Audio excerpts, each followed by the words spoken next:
This is Ryan Elliott for Boxing Social in association with Betfred. We're in Liverpool. I'm delighted to be joined by ring announcer and good friend David Diamante. David, been a couple of weeks since I last bumped into you and bothered you for an interview. How have you been? I've been great. Nice to see you too.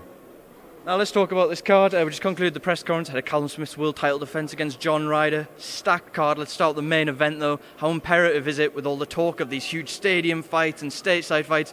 Callum Smith gives John Ryder his full respect Saturday night.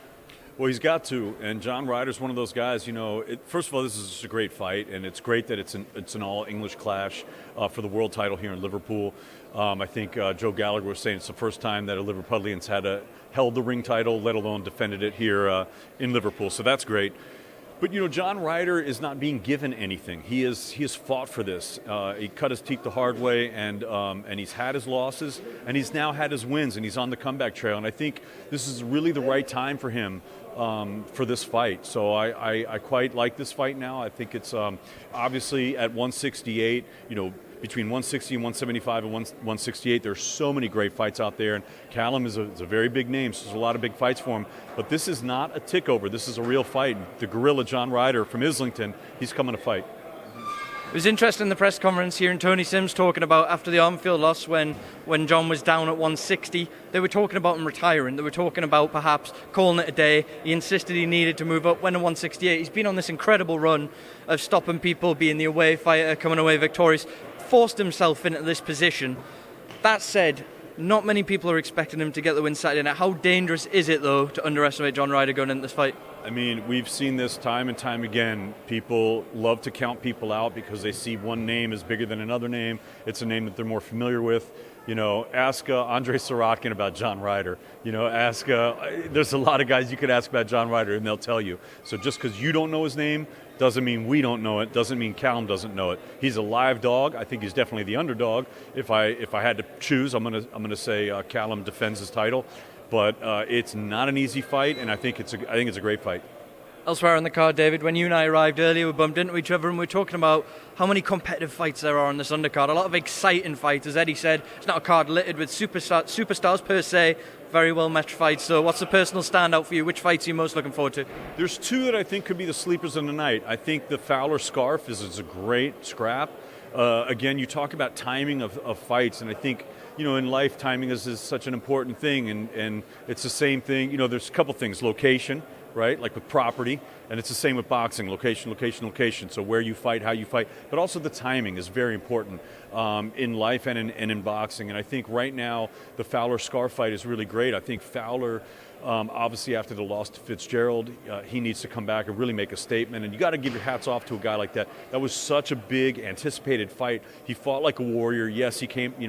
Fitzgerald came out on top in that fight. But Fowler is coming back. He's fighting in his hometown again now. And Scarf from Derby, he's undefeated, English champion. Just had that great win on Channel 5 under those bright lights. But this is his first time under the skylights and under M&S Bank Arena type lights. So this is a big card for him. The question is, can he fight his fight? Can he fight calm? Stick to his game plan, and we'll see. It's not a tick over. This is a real fight, and I really like it. And look, everyone wants to see Fowler Fitzgerald too. I want to see it too, but he's got to get through Harry Scarf. So that's one of the fights that stands out. And then, of course, CBS and Glover. It's such a great fight. Chris Billum-Smith and Craig Glover. I really like this fight. It's a great cruiserweight clash, and again, timing. Chris Billum-Smith just had that loss to Riakporhe. Very close fight, very competitive fight. Some people even think CBS won that fight. And then Craig Glover had this great win against Simon Vallily, and he's on his way up, and then he gets stopped by a journeyman in his next fight, and that can happen. Sometimes guys get caught cold or they overlook an opponent, but I think he knows how serious this is. I think this is a must-win for both guys. CBS can't lose two in a row, and I think Craig Glover really knows that this is a crossroads fight for him. This is a do-or-die fight. So really, you've got two guys, they know each other. They've sparred before, but there's no love lost here. They're going to fight, and you just saw at the face-off. The gentleman, CBS, it's his nickname, the gentleman. He went to shake Glover's hand, and Glover said, "No, I'm not shaking your hand." But I'm sure they will afterwards because they're both gentlemen. So, but that's going to be a great fight. Elsewhere this weekend, David, sharing Sky Sports this Saturday night, the rematch of Deontay Wilder versus Luis Ortiz. Seems like yesterday, you and I, among others, were sat in a very snowy Glasgow after Josh Taylor's win, watching the first fight, an absolute barnstormer. Wilder came through his tough spots, very conclusive knockout. When the rematch was first announced, a lot of people, because of the nature of the knockout, just sort of dismissed it and said, this is a fight we don't need. As we've crept closer, though, still a very dangerous fight. It's an absolutely dangerous fight. I mean, Ortiz had Wilder hurt, and Wilder said, like, look, man, he says he wasn't hurt, but he was definitely buzzed. And he claims there's a difference between being buzzed and being hurt, and that's fine. He knows the difference.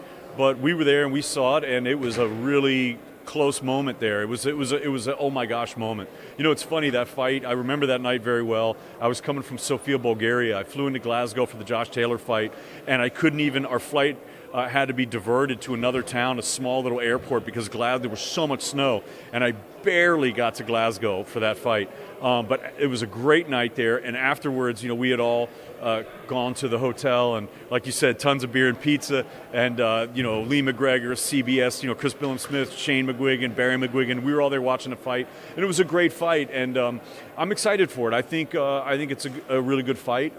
Obviously, we want to see Fury and Wilder too.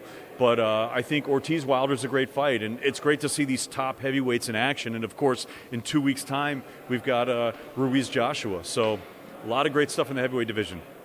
A lot of moving parts in the heavyweight division at the minute. We don't know what's going to happen with Deontay Wilder. Obviously, he's quite heavy a favourite going into this fight. But then, as you mentioned, in 2 weeks, a lot of belts on the line, Ruiz-Joshua too. There's no way to know who's going to win that fight. But from a British boxing standpoint, you've been around British boxing now for quite some time. How imperative is it for our industry that Anthony Joshua actually wins these belts back in a couple of weeks' time?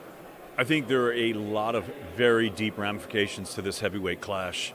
And it's a very important fight for many, many reasons. Not just who holds the belts, but there are a lot of ramifications to this fight. I think people in the boxing world know that. And I think you're right that it's impossible to know who wins this fight. I think you can look at it from many different ways. You can say Anthony Joshua's got the tools to win this fight. Maybe he overlooked Ruiz the first time. This time he doesn't. You can look at it that way, or you can look at saying Ruiz has the style to befuddle Joshua. He did it the first time. He's going to do it even better the second time. So you can look at it that way. But I really think it kind of comes down to the guys. I think it depends on which Ruiz steps in the ring, but more importantly, which AJ steps in the ring. I think if AJ has that self-belief, if he's trained correctly, and if he has the right game plan, I think AJ will come out on top. David, I'm not going to keep you any longer, but thank you as always for making time for Boxing Social. We'll see you later in the week. You got it.